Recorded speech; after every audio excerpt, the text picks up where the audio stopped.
शरदचंद्र पवार सभागृह मंचर येथे rotary club of Manchar आयोजित माझ्या स्वप्नातील मंचर या विषयावर इच्छुक भावी महिला नगराध्यक्ष यांच्याबरोबर चर्चासत्र रोटरी क्लबने केले आयोजित। कुमारी रजनीगंधा राजाराम बानखिरे, जागृती किरण महाजन, प्राची आकाश थोरात, नाजमीन राजू इनामदार, मोनिका सुनील बानखिरे नगराध्यक्ष पदासाठी हे इच्छुक महिला उमेदवार आहेत। मंचर शहराची अत्यंत एक गरज आहे चांगली गार्डनची, जिथे छान खेळता येईल, बागडता येईल। तुमच्या स्वप्नातलं गार्डन कसं आहे आणि ते तुम्ही कशा पद्धतीने कराल? येस, मंचरमध्ये एक सुरेख, सुंदर आणि मध्यवर्ती ठिकाणी गार्डन असावं अशी सर्वांचीच आपली इच्छा आहे।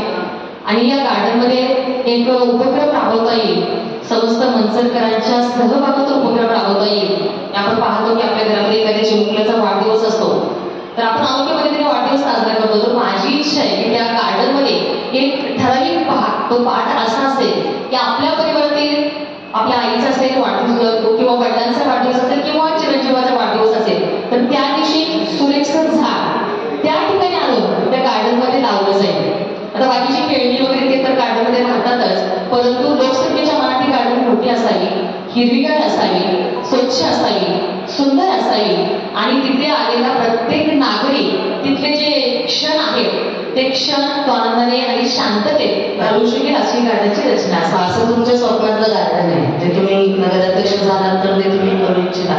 आता कॉमन प्रश्नाकडे येऊया। जागृती महाजनच नगराध्यक्ष व्हाव्यात म्हणून तुम्ही समोरात जाताय, लोकांनी तुम्हालाच मतदान का करावं? येस, जागृती महाजन मी आज नगरपंचायत नगराध्यक्ष पदासाठी निवडणूक लढणार आहे। मी ही निवडणूक लढत असताना कोणताही वैयक्तिक स्वार्थ मनात न ठेवता मला मंचरकरांची सेवा करण्याची इच्छा आहे, मंचरचा विकास करण्याची इच्छा आहे। या मंचर शहराला महाराष्ट्राच्या नकाशामध्ये एक आदर्श शहर म्हणून त्या नकाशामध्ये या मंचरला जागा मिळायला हवी। संपूर्ण महाराष्ट्रात माझ्या मंचरची स्तुती आणि प्रशंसा व्हायला हवी असं शहर मला बनवण्याचं स्वप्न मी पाहत आहे आणि यात साथ मला मंचरकरांची लागणार आहे। आणि म्हणूनच मला वाटतं की माझ्या नावात जागृती आहे। डोक्यामध्ये तेच प्रश्न असतात, कुठल्याही प्रभागातून फिरत असले तर माझ्या वैयक्तिक प्रश्न काही दिसत असतात। मला कुठे कचऱ्याचा ढीग दिसला तर पटकन वाटतं नगरपंचायतीने कॉल करावा आणि लवकर तो तिथला कचऱ्याचा ढीग उठवला जावा। कुठे लाईट नसेल तर 2 मिनिटात कॉल करावा, तिथं लाईटीची व्यवस्था करावी। आणि अशा रीतीने माझा स्वभावच मुळात सेवाभावी आहे आणि त्यामुळे मंचरकरांना विनंती राहील की त्यांनी या जागृतीलाच सेवा करण्याची संधी द्यावी। हे आव्हान आहे, त्यांनी आव्हान पण केलं शेवटी तुम्हाला आणि नावातून सांगितलं की मी जागृत असते म्हणून माझं नाव जागृती आहे। आणि आतापर्यंत तुम्ही फोन करताय पण त्याला पॉवर नाहीये, ती पॉवर आली पाहिजे पदाची, त्यासाठी तुम्ही प्रयत्न करताय। तुम्हाला खूप साऱ्या शुभेच्छा रोटरी क्लब ऑफ मंचरकडून। जागृती किरण महाजन त्यांच्याशी आपण आता बोलूयात। मंचर रोटरी क्लबने आज सुंदर विषय हाताळला, तो म्हणजे माझ्या स्वप्नातील मंचर शहर। माझ्या या शब्दाचा पहिला अर्थच मी आहे, तर स्वतःबद्दल ओळख तुम्ही करून द्यावी। सर्वांना नमस्कार, मी सौ जागृती किरण महाजन, मंचर येथील एकमेव स्वातंत्र्य सैनिक कैलासवासी बापूशेठ महाजन यांची नातसून। ज्या महाजन परिवारामध्ये संत तुकारामांची हस्तलिखित गाथा मंचरी ही आशीर्वाद रूपाने मिळालेली आहे, अशा महाजन परिवारातील सून आहे। माझं शिक्षण MA BEd झालेलं आहे। शैक्षणिक क्षेत्रामध्ये इंग्लिश मीडियम स्कूलवर जवळजवळ 14 वर्ष ज्ञानदानाचं कार्य प्रामाणिकपणे केलेलं आहे। मी माझी ग्रामपंचायत सदस्य देखील आहे, मंचरची कवयित्री आहे, लेखिका आहे, आंबेगाव तालुक्यातील निवेदिका आहे आणि सर्वसामान्य कुटुंबातील एक कन्या देखील आहे। माहेर देखील शिक्षणाचाच वारसा आहे। वडील एक आदर्श शिक्षक होते, भाऊ सातारा येथील मिलिटरी स्कूल या ठिकाणी शिक्षक आहे आणि मी देखील ते काम प्रामाणिकपणे केलेलं आहे। म्हणजे तुमचं सातारा माहेर आहे? विटा माहेर आहे। विटा माहेर, ठीक आहे। आणि मंचरमध्ये तुम्ही किती वर्ष झाले? मंचरमध्ये 20 वर्ष झाले। 20 वर्ष झाले। बघूया तुम्हाला कुठले मुद्दे येतात, त्यासाठी तुम्हाला त्या 3 चिठ्ठ्या काढाव्या लागतील ज्यावर तुम्हाला बोलता येईल, तुमच्या मनातलं स्वप्नातलं शहर मांडता येईल। 3 चिठ्ठ्या माझ्या हातामध्ये आलेल्या आहेत. बघूयात काय काय मुद्दे. माझी एक विनंती राहणार आहे, तुम्ही जितकं बोला तितकं तुम्ही जगापर्यंत पोहोचा. आतापर्यंत 2 कॅन्डिडेट छान बोललात, इतरही कॅन्डिडेटला विनंती राहणार आहे. तर बघूयात. वा, वेगळा मुद्दा आला ते महत्वाचं. आजकालची भौतिक सुविधा पलीकडे जाऊन एक गरज बनली प्रत्येक शहराची, प्रत्येक गावाची, मी तर म्हणेल प्रत्येक घराची. 20,000 घरांसाठीचा हा प्रश्न आहे. प्रत्येक घरात एकतरी मुलगी असते, एकतरी कन्या असते आणि प्रत्येक घरामध्ये माय माऊली राबत असते. पण प्रश्न आईवडिलांवर तेव्हा येतो जेव्हा तिचा सुरक्षिततेचा प्रश्न हा येतो. म्हणून प्रश्न रोटरी क्लबने आज तुम्हाला दिलाय, तुम्ही निवडलाय, तो म्हणजे महिला सुरक्षा. आज मंचरमधल्या महिला सुरक्षित आहेत का? असतील तर त्या कशामुळे, आणि नसतील तर त्या कशा होतील, यासाठी तुमच्याकडे काय प्लॅनिंग आहे?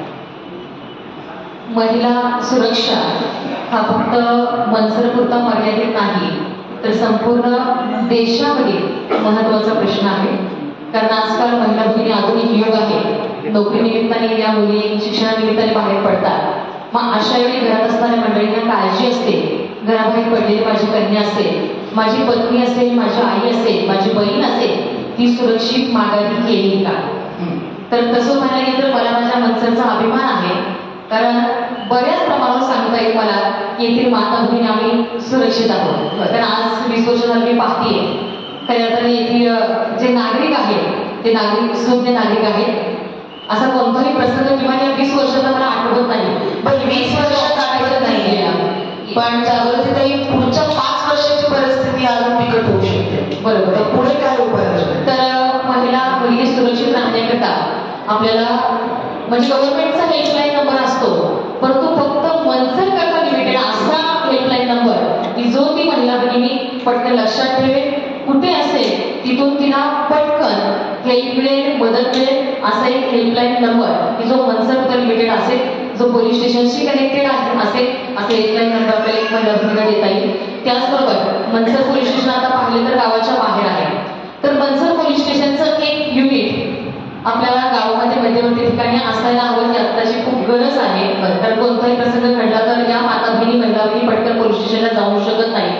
आणि जे तामिनी पथक म्हणतात त्या पद्धतीचं पथक की जे रात्र दिवस कार्यरत असेल आमच्या माता भगिनींकरता, आमच्या महिला भगिनींकरता, की ज्या जर त्या माता भगिनीवर एखादं संकट आलं, ती जर एखाद्या अडचणीत असेल तर पटकन तिला सहकार्य करण्यासाठी तीनही योजना म्हणजे हेल्पलाईन असो, पोलीस स्टेशनच्या माध्यमातून युनिट स्थापन केलेलं असो किंवा तामिनी सारखं पथक असो, हे ऑलरेडी पोलीस खात्यामध्ये सुरू आहे.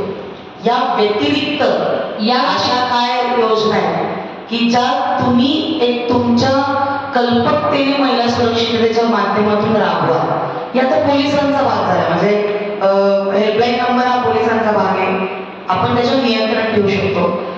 दुसरा मुद्दा तुम्ही सांगितला की वेगळं कक्ष, तो पण आता महिला पोलीस अधिकारी आहेतच आपल्या मनसर शहरात. आणि तिसरा मुद्दा तो म्हणजे तुम्ही सांगितला तामिनी पथक, ते पण सगळ्या पोलीस स्टेशनला सक्रिय असायला हवं, सक्रिय असायला नियंत्रण असेल, हे सगळं आहे. हेल्पलाईन नंबर पण बऱ्याच वेळा आता मध्ये तरी आर्थिक थोडंसं फ्रॉड झालं तर 2 हेल्पलाईन नंबर दिलेला असतो, तो 4 वेळा 5 वेळा ट्राय केला तर लागतोच याची गॅरंटी नाहीये, किंवा पटकन तुम्हाला मदत मिळेल याची गॅरंटी नाही. तर 24 तास 12 महिने 8 दिवस पूर्णपणे सक्रिय आहे असा हेल्पलाईन नंबर, आणि त्या मुलीला पटकन मदत मिळेल असा हेल्पलाईन नंबर, तो मर्यादित असेल, पर्यंत असेल. ओके. असा. आणि पुढील म्हटलं तर महिलाच्या सुरक्षितेकरता माझ्या मनसरमध्ये सर्व माता भगिनी महिला स्वतः सक्षम व्हाव्या याकरता आज कराटे, जुडो कराटे सारखं जे प्रशिक्षण आहे आजच्या माता भगिनींना, महिला भगिनींना अतिशय गरजेचं आहे. तर ते प्रशिक्षण मी नगरपंचायतीच्या माध्यमातून शाळांमध्ये, कॉलेजमध्ये मुलींना, फक्त मुलींनाच नाही तर घरी असणाऱ्या गृहिणींना देखील देऊन त्यांना एक स्वतः सक्षम बनवू शकते. कारण आजची ही नारी आहे, नारी को निंदना नाही, नारी करकी ठार, जिस ठाणी में पैदा हुए रामकृष्ण हनुमान. तर आजची ही नारी आहे, आधुनिक युगातील नारी आहे, ती स्वतःला सक्षम समजते आणि तिला अधिक सक्षम बनवण्याच्या देखील मी 100% प्रयत्न होत असते. नक्की. आता बघूया पुढचा मुद्दा, परत तोच आयरणीवरचा मुद्दा. मुद्दा आलेला आहे की संपूर्ण मंचर नगर पंचायतीमध्ये आज असणाऱ्या आरोग्य सुविधा या मंचर शहराच्या संख्येच्या गणितात अत्यंत अपुऱ्या पडत आहेत.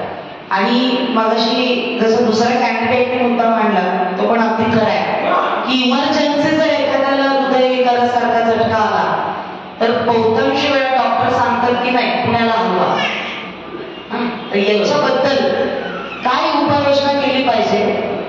आरोग्याला एक वेगळा अँगल पण आहे. आरोग्य म्हणजे फक्त काही रुग्णालय नाहीये. मंचर शहराचं आरोग्य इतरही गोष्टींवर खूप डिपेंड आहे. तर त्याबद्दल तुमचं काय म्हणणं? बरोबर आहे.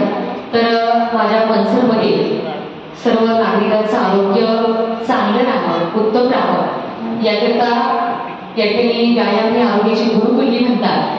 तर नगरपंचायतीच्या वतीने ज्या व्यायामशाळा आहेत त्या व्यायामशाळा व्यवस्थित व्यवस्थापन करून ते सक्रिय ठेवल्या जातील, जेणेकरून वार्ड वाईज लोकांना जवळ व्यायामशाळा उपलब्ध होईल. तर वाटावरी न वाटतं आम्ही व्यायाम करावा किंवा जिममध्ये जावं, परंतु ती प्रत्येकाला फीस देणं किंवा जाणं परवडत नाही. तर नगरपंचायतीच्या वतीने आपण अशा व्यायामशाळा जागृत ठेवू शकतोय. मग अशी जो गार्डनचा विषय काढला की सकाळ संध्याकाळ पर्यटनाकरता एक सुरक्षित गार्डन जर मंचरमध्ये असेल तर आमचे वृद्ध वयस्कर लोक त्या ठिकाणी पर्यटन करू शकतील किंवा चालू शकतील, जेणेकरून त्यामुळे त्यांचं आरोग्य छान राहील. त्या व्यतिरिक्त मंचरमध्ये जे उपजिल्हा रुग्णालय आहे ते उपजिल्हा रुग्णालय तिथल्या लोकसंख्येच्या मानानं अपुरं पडते, तिथला स्टाफ वगैरे अपुरं पडतोय. कधी आपण नजर टाकली तर त्यातली पुण्यात रांग लागलेली असते.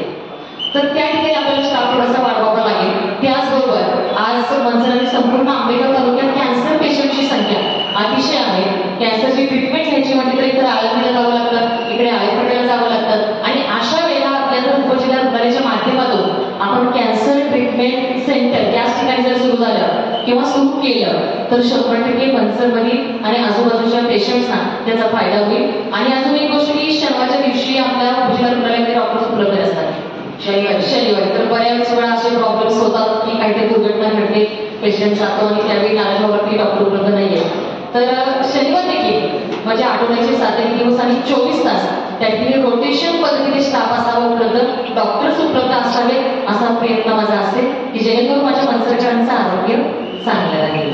आता आपण तिसरा मुद्दा बघूया. तुमचा फ्लॅट, घर, बंगला, व्यापारी गाडे, दुकान, जागा, शेतजमीन, प्लॉट्स विकायचे आहेत का? विकायचे असतील तर आजच आमच्याशी संपर्क साधा. स्थावर मालमत्ता खरेदी विक्रीसाठी आंबेगाव तालुक्यातील विश्वसनीय नाव म्हणजे सीता प्रॉपर्टीज. आमची वैशिष्ट्ये: जलद व्यवहार, तुमच्या प्रॉपर्टीजची योग्य किंमत, मालक व ग्राहक यांच्यात समोरासमोर पारदर्शक व्यवहार. आमचा संपर्क 7972 82 24 33 व 80 10 25 09 54.